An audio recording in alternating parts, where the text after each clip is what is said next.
Se vocês pudessem sentir a dimensão espiritual que está na atmosfera deste culto, é coisa linda. Eu estava ali, eu não estava conseguindo me segurar, porque Deus está presente nessa casa. Aonde tem 2 ou 3 reunidos no nome dEle, Ele se faz presente. Aqui tem mais de 2, aqui tem 1, 2, 3, 4, 5, 6, 7, aqui tem muita gente. E está no nome do Senhor, e Ele está presente aqui, amém? Vou ler aqui a palavra do Senhor, dentro do tema que me foi proposto. Apocalipse capítulo 3, verso 7 em diante, diz o seguinte: ao anjo da igreja em Filadélfia escreve: estas coisas diz o santo verdadeiro, aquele que tem a chave de Davi, que abre e ninguém fechará, e fecha e ninguém abrirá. Conheço as tuas obras, eis que tenho posto diante de ti uma porta aberta, a qual ninguém pode fechar. Tens pouca força, entretanto guardaste a minha palavra e não negaste o meu nome. Eis que farei alguns da sinagoga de Satanás, que se dizem judeus e não são, mas mentem. Eis que farei vir e prostrar-se aos teus pés, pois conhecerem que eu te amei. Porque guardaste a palavra da minha perseverança, também te guardarei na hora da provação que há de vir sobre o mundo inteiro, para experimentar aqueles que habitam sobre a terra. Venho sem demora, conserva o que tens, para que ninguém tome a tua coroa. E a igreja se assente, louvando e adorando ao nome do Senhor Jesus. Pastor Wilson, eu estou me sentindo em casa aqui, meu irmão. Rapaz, cheguei aqui, senti uma paz, uma alegria no meu coração. E isso somente é o povo de Deus. Estamos juntos numa só união, numa só voz. Eu quero já parabenizar toda a orquestra aqui, maravilhosa. Daqui a 2 finais de semana será o nosso congresso lá em Cidade de Tiradentes. Estamos na mesma correria, na mesma situação. Corre daqui, corre dali, ensaio. Terça, quinta, sábado de manhã, sábado à tarde, domingo de manhã, domingo à tarde aí. E essa correria, irmãos. A gente quer fazer o perfeito louvor para o Senhor, a gente se desgasta, a gente rasga, mas o Senhor se faz presente e recebe o nosso louvor. E o Senhor vai honrar cada músico que está aqui nessa manhã. Quero agradecer também aos meus pais, irmão Josué, irmã Carmen. Quero também agradecer a minha esposa, a melhor e mais linda violinista dessa igreja. As irmãs que me perdoem aqui, né? Mas a minha esposa ali, a minha espala, ela que está ali do meu lado, me ajudando. Deus abençoe os meus familiares. E o Senhor, Ele tem me dado uma palavra, pastor, em cima desse livro. Hoje em dia, pouco se fala sobre a volta de Jesus Cristo. A gente tem falado muito sobre chave de casa, chave de carro, portas de emprego, curas, mas pouco se tem falado sobre a vinda de Jesus Cristo. Mas eu digo uma coisa para os irmãos: eis que cedo venho. Guarda, conserva aquilo que você tem, para que ninguém tome a tua coroa. E esse é um tema muito forte, porque fala sobre a vinda de Jesus Cristo. E eu estudando sobre esse versículo, durante essa semana, quando a irmã Sandra me mandou o banner sobre o tema que foi falado, que vai ser, que os irmãos escolheram, o Senhor Jesus Cristo, Ele me incomodou muito, para estudar, para orar, para meditar. Os irmãos sabem que o livro de Apocalipse é um livro muito enigmático. É um livro que exige muita interpretação, mas também é um livro que o Senhor Jesus Cristo fala conosco do começo ao fim. É um livro que o Senhor Jesus Cristo, Ele reserva momentos específicos para nos confrontar, para confrontar a nossa maneira de viver. É um livro que fala conosco acerca da vinda do próprio Messias, que nós devemos, como igreja, estar preparados, porque a maior promessa que o cristão tem, não é de ter uma casa bonita, não é de ter uma mudança de vida. A maior promessa que o cristão tem é a salvação. E muitos vêm para a casa do Senhor buscando uma promessa de melhoria de vida, buscando algo do Senhor, mas o Senhor, Ele já entregou algo por mim e por você. Naquela cruz, Ele morreu por mim, Ele morreu por você, e disse: eis que cedo venho, conserva o que você tem. Os dias estão se abreviando, Jesus Cristo está às portas, e a gente não para pensar nisso. E quando eu estava meditando sobre esse livro, eu pude compreender algumas coisas acerca do livro de Apocalipse. Ele é um livro que foi escrito pelo apóstolo João, na ilha de Patmos. E ele é um livro que ele é dividido em 3 partes. A primeira parte, João, a partir do capítulo 1, ele recebe uma visão acerca das coisas que vão acontecer. Então João, ali na ilha de Patmos, ele tem um encontro com Cristo. Só que ele não é um encontro comum, ele é um encontro espiritual. Porque o cristão, quando ele quer ter um relacionamento com Deus, ele não pode estar de qualquer maneira.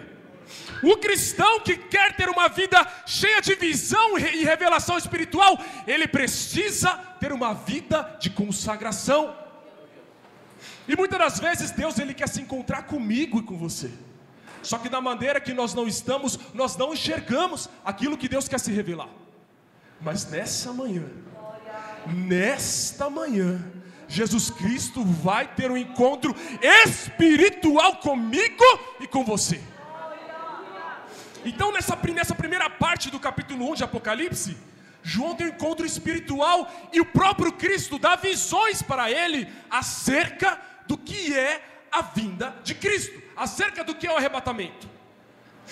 Na segunda parte, João relata as coisas que são, ou seja, como estavam as 7 igrejas da Ásia, como o povo estava vivendo, como que estava a vida espiritual daquela igreja. E na terceira parte, João relata as coisas que hão de acontecer. A partir do capítulo 3, depois que João tem as revelações espirituais, ele começa a relatar as coisas de como vai acontecer o arrebatamento. Então, de uma forma simples, eu vou correr aqui, para que a gente tenha tempo hábil de aprender sobre a palavra de Deus. De uma forma simples, João, ele é um enviado de Cristo para nos confrontar nos dias de hoje e para dizer que da nossa maneira de viver, do jeito que nós estamos vivendo, muitas das vezes nós não vamos herdar a terra prometida. E é necessário acontecer alguns consertos na minha vida e na sua vida. Se nós quisermos alcançar, como diz o tema, o arrebatamento, que é a esperança da igreja, nós precisamos ser confrontados. E muitas das vezes há alguns cultos por aí que não há confronto da igreja. Acontece alguns cultos por aí que a igreja não é confrontada. Mas nessa manhã o Senhor vai confrontar a mim e a você. Nós temos uma esperança. Essa esperança, ela é viva, ela não pode morrer. E muitas das vezes estamos vivendo a nossa vida, o nosso dia a dia, da forma com que nós achamos que é bom, e a esperança da salvação vai diminuindo, vai minguando. Mas nessa manhã o Senhor quer renovar a minha e a sua esperança. Eis que cedo venho, guarda o que tens. O interessante aqui é que nós temos 7 igrejas. E dessas 7 igrejas, o Espírito Santo, através de João, ele segue uma ordem, ele segue uma linha de correção, de admoestação, mas também ele traz ali quais são os pontos fortes de cada igreja. E aqui eu fiquei meditando, falei que interessante, né? O Senhor, quando Ele vai falar comigo e com você, Ele vai te corrigir, Ele vai te admoestar, Ele vai te doutrinar, mas Ele vai lembrar quem você é. Deus, Ele não esquece quem você é. Deus, Ele não esquece quais promessas Ele fez para a sua vida. Mas Ele vai te corrigir, Ele vai te direcionar, porque Ele quer o seu bem e Ele quer que o teu povo herde a esperança da salvação. E ali quando a gente vai olhar aqui a palavra, a partir do capítulo 2, os irmãos acompanhem comigo, começa a exercer ali o ministério, não digo ministério, mas eu digo as revelações sobre as coisas que são, ou seja, como a igreja estava se comportando.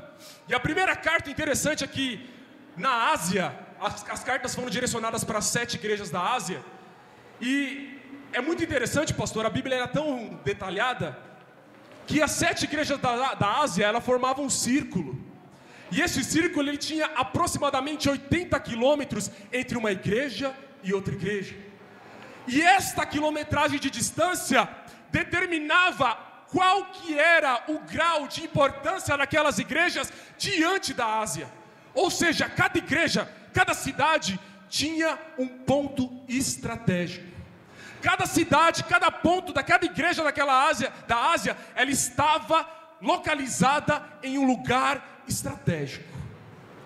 E lendo essa mensagem, Deus falou comigo que o Senhor, Ele nos coloca em locais estratégicos.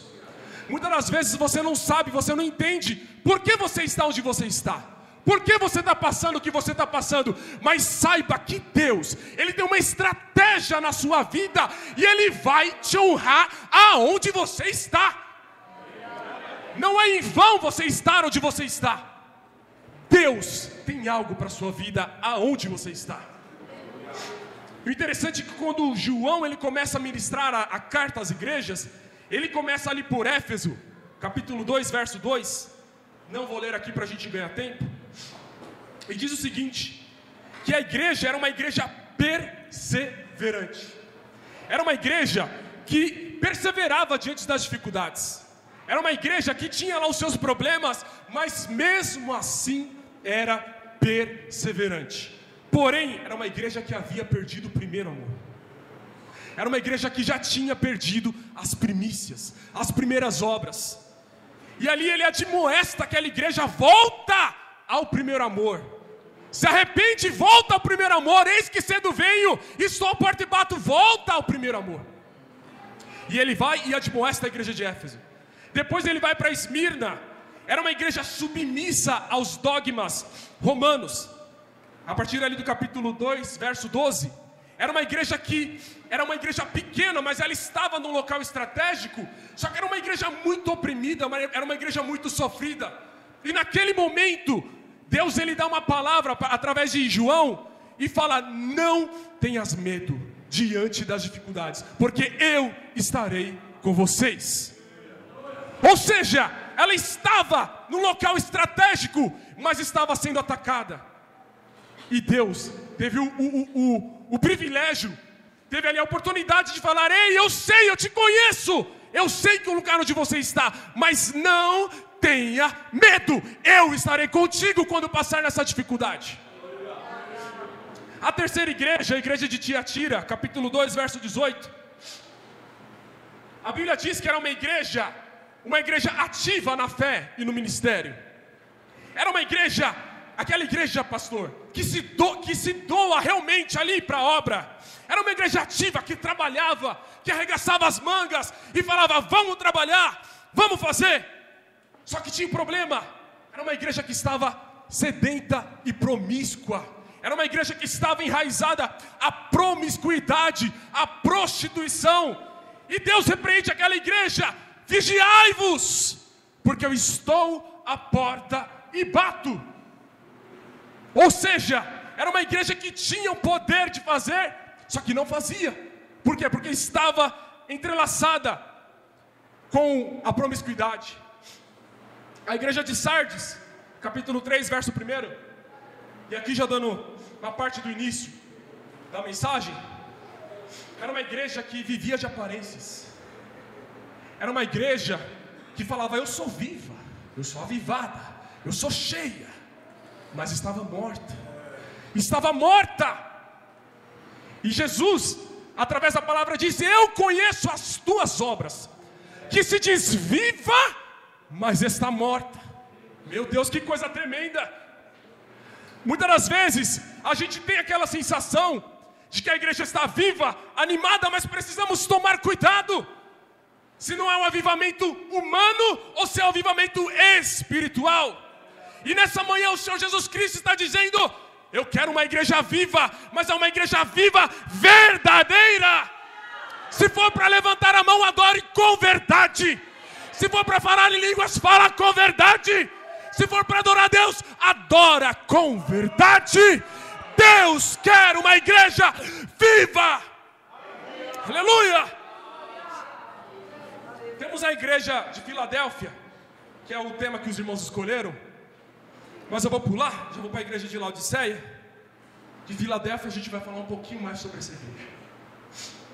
E quando nós falamos aqui sobre Laodiceia, capítulo 3, a partir do verso 14, nos diz que Laodiceia era uma cidade, a cidade mais rica das 7 igrejas da Ásia. Era uma igreja que tinha linho puro, linho fino. E o interessante é que essa igreja, essa cidade, era uma cidade que era voltada especificamente para uma técnica, que era uma técnica de formação de colírio. Eles ali dentro daquela cidade produziam algo especial, que era o colírio para os olhos. E ali era uma igreja rica, era uma igreja que realmente tinha poder aquisitivo, mas era uma igreja morna. Era uma igreja morna. E a palavra com que Cristo fala sobre essa igreja, Ele diz: quem dera fosse frio ou quente, mas por ser morno, eu vomitar-te-ei da minha presença. E aí quando a gente fala sobre essa igreja, uma igreja morna, é uma igreja que às vezes começa, mas faz pela metade. Quer fazer, mas faz pela metade. Não se entrega, não tem verdade, não tem ali aquela renúncia. E Deus não quer uma igreja morna. Deus não tem compromisso com a igreja morna. Se for fazer, faz direito. Aquele que põe a mão no arado não pode tirar a mão do arado. Sabe por quê? Porque muitas das vezes eu não sei se os irmãos conhecem o termo, mas nós estamos vivendo, eu não sei se os irmãos já ouviram esse termo, o mundo líquido. Quem já ouviu falar desse termo aqui? Mundo líquido. Alguns estudiosos, pastor, têm sinalizado que o mundo líquido, que é o que nós estamos vivendo agora em 2024, é um mundo onde ninguém quer se comprometer com nada. É um mundo que não tem verdades. É um mundo que, eu faço, mas depois eu não faço. Eu quero, mas eu também não quero. Hoje nós estamos vivendo em um mundo líquido. Hoje nós estamos como a igreja de Laodiceia. E isso é prejudicial, pastor, porque a igreja não consegue avançar com crente morno. Porque ele aperta a mão do pastor e fala: pastor, conta comigo amanhã na consagração. Bate lá na porta, abre a igreja, cadê o irmão? Irmão, não deu. Irmão, dormi demais. Irmão, não consegui. A mesma coisa dos músicos. Aperta a mão do maestro. Não, ensaio, tamo lá, tamo junto. Vem só o maestro, Pedro, Tiago, João, o restante da orquestra está lá no shopping, passeando, tirando selfie. Irmãos, mundo líquido. Ou você se compromete, ou você se compromete. Porque Deus não tem compromisso com crente morno. Crente morno não tem admoestação espiritual. Posso ouvir um amém? E sabe o que é interessante, pastor? Eu vou pregar no tema que os irmãos escolheram. Capítulo 3, verso 11.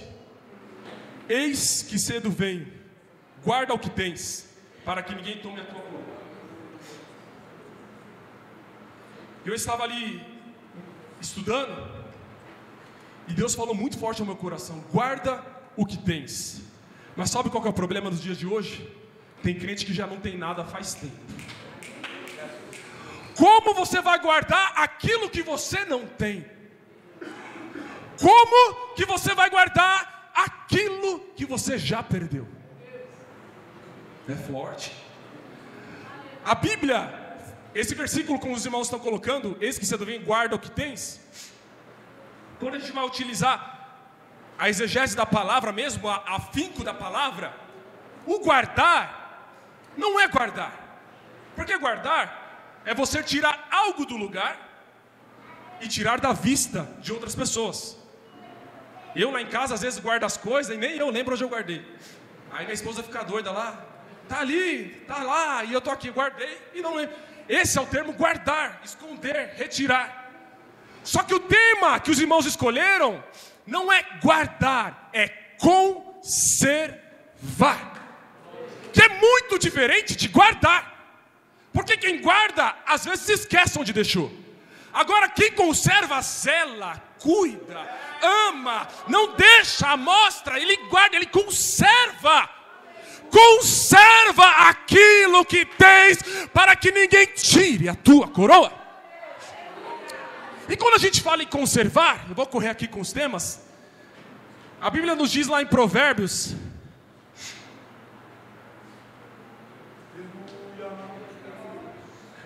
capítulo 4, versos 23, que diz o seguinte: daquilo que tem de guardar, guarda o teu coração, que é de onde procede as saídas da vida. Mas sabe o que é interessante? Sobre tudo que deve guardar, guarda o teu coração, porque é dele que procede a saída da vida. Só que este guardar, meus irmãos, não é guardar, é preservar, conservar, zelar, cuidar. Sobre tudo que deve cuidar, cuide do seu coração. E sabe o que é interessante? É que coração aqui nesse termo, pastor, está alinhado a entranhas. Entranhas é algo interno. Quando a gente vai pegar a exegese da palavra coração, os judeus não usavam a palavra coração, eles usavam entranhas, ou seja, sentimento. Sobre tudo que deve preservar, preserve o que está aí dentro, porque é aí dentro que você toma as suas decisões. É daí de dentro que você toma as suas decisões. E sabe o que é interessante? É que este corpo, ele é templo e morada do Espírito Santo. Se ele é templo e morada do Espírito Santo, tem algo aí dentro que tem que comandar as suas atitudes. Tem algo aí dentro de você que tem que controlar as suas atitudes. E sabe qual que é o problema? É que muitos já perderam o que está aí dentro. Muitos não querem preservar o Espírito Santo que está dentro de vocês. O Espírito Santo está falando: meu filho, não faça, e ele vai lá e faz.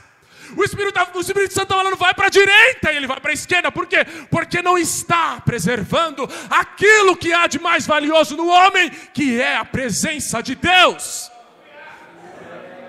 Aleluia, é estreito, pastor, mas é necessário a gente ouvir essa palavra. Vocês oraram por essa palavra, vocês ministraram sobre essa palavra. Conserve o dom do Espírito Santo que há dentro de vocês, senão não terá salvação. Aleluia. E o que me chama a atenção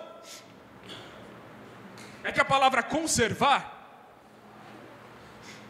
é uma palavra, é um processo de conservação naquela época. Era um processo muito difícil. Por quê, pastor? Não tinha as geladeiras Frost Free que os irmãos têm aí, Bosch, 2 portas, 4 portas, 10 portas. Aqui os irmãos aqui de Jardim São Paulo é rico, tem tanta geladeira aí, né? Inox, sem inox e tanto inox aí, é benção. Naquela época, meus irmãos, não existia. Então os irmãos daquela época precisavam fazer um trabalho de conservação. E que trabalho que é esse, meus irmãos? Era um trabalho que ele era regado por 3 elementos: sal, vinagre e azeite. Quando você vai precisar conservar um alimento, hoje quando vocês compram alimento e conserva, eles ficam imergidos em um líquido. Hoje não se usa mais esses elementos, se usa as substâncias que tem nesses elementos, mas a sua grande essência é o sal, o vinagre e o azeite. Sal, repita comigo: sal, vinagre e azeite. E hoje tem sal, vinagre e azeite para você aqui nessa manhã. Você acha que você perdeu os seus elementos, a conserva? Deus vai dar sal para crente aqui, Deus vai dar vinagre para crente aqui, e o pior e o melhor, Deus vai dar azeite para crente aqui. Aleluia, glória a Deus. E eu fui começar, irmãos, eu sou bem curioso, assim, quando os irmãos me chamam para ministrar, eu fico até temeroso, assim. Minha esposa que está lá em casa vê o quanto que eu fico aflito, porque eu gosto de entrar no detalhe da mensagem. Eu me atenho aos detalhes da palavra, porque está aqui em cima não é um outdoor. A gente tem que se diminuir, a gente tem que se amassar, porque a palavra não é nossa, a palavra é de Deus. Não sou eu que estou falando de mim mesmo, não, é o Senhor que está falando para cada um. Não é, os irmãos, olha aqui, às vezes os pastores, quantos pastores tem aqui? Não é um trabalho de exaltação, pelo contrário, é todos os dias descendo um degrau, desce um degrau, desce um degrau, porque Deus usa o menor. E aqui eu comecei a ministrar e tentar entender essa palavra, e Deus falou comigo sobre a importância do sal. E como é ruim um crente sem sal. Como é ruim um crente sem tempero, um crente sem sal, um crente sem energia. E dentro dessa conservação, o sal ele tem uma importância muito grande no processo de conservar. O sal ele tem uma propriedade que afasta, que é o iodo, ele afasta os micro-organismos dos alimentos. E aqui eu comecei a pensar, falei, como assim? O sal, inclusive, ele tem o poder de tornar aquilo que é infértil, Tamanho é o poder do sal. Então o sal, ele é o principal elemento para se conservar algo. E aqui quando nós vamos aqui, eu vou pedir para a ajuda dos irmãos do telão aí, me ajudem. 2 Reis, capítulo 2, verso 19. Vai relatar a história de Eliseu. Eliseu, após Elias ser assunto aos céus, Eliseu tomou a capa, os irmãos conhecem a mensagem, não vou me ater a esses detalhes. E quando ele pega a capa, os profetas que estão com ele estão em uma determinada cidade. Verso 20. E nessa cidade, é uma cidade que é uma cidade confortável, é uma cidade boa, é uma cidade agradável, mas é uma cidade infértil. É uma cidade que não produz. É uma cidade linda, maravilhosa, mas não produz. Então o que Eliseu faz? Rápido, me apanha um bocado de sal. Me apanha um bocado de sal. Pegou o sal. Passa mais um, verso 21. Ele vai direto à fonte das águas e derrama o sal sobre a fonte das águas, sobre a nascente das águas. E aquilo que era infértil passa a ser fértil. E sabe qual que é o problema das nossas igrejas hoje? É a falta do sal. Vem bonito para a igreja, põe a melhor roupa, é um crente carismático, dá a paz do Senhor, mas não tem sal. Não tem nada de bom. E Deus não tem compromisso com crente sem sal. Deus não tem compromisso com crente sem sal. É aquele irmão que dá a paz do Senhor, mas na hora de chamar para uma oração, foge. Não está junto na peleja. Não está falando, meu irmão, estamos juntos, vou com você. Irmão, estou com dificuldade assim, bora, vamos orar. Não tem sal na vida. Mas nessa manhã, o que vai ter crente salgado aqui na presença de Deus? Não vai estar escrito. Segundo tema. Vós sois o sal da terra, meus irmãos. Conjecturando, porque a palavra me permite isso, o sal simboliza a oração, a energia, o foco em ter relacionamento com Deus. O sal é a oração. Um crente sem sal, um crente sem oração, não tem mudança de vida. Um crente sem sal, sem oração, não atinge as esferas espirituais. Fica aqui no superficial. Um culto maravilhoso desse, onde a gente fala Jesus daqui de cima para baixo, e o crente ali sem sal está olhando para o teto. Está falando, essa gravata poderia ser um roxo mais claro, mais escuro. Meu irmão, Deus quer você na oração. Conserve aquilo que você tem, senão vai perder a coroa. Segundo tópico, o vinagre. O vinagre, ele tem um poder muito forte, a acidez do vinagre.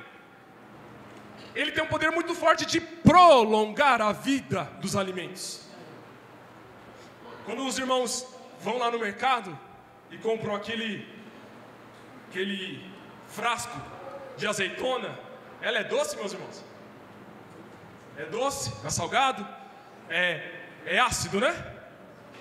Agora deixa aquela azeitona na geladeira lá por 1 ano, vê se ela estraga.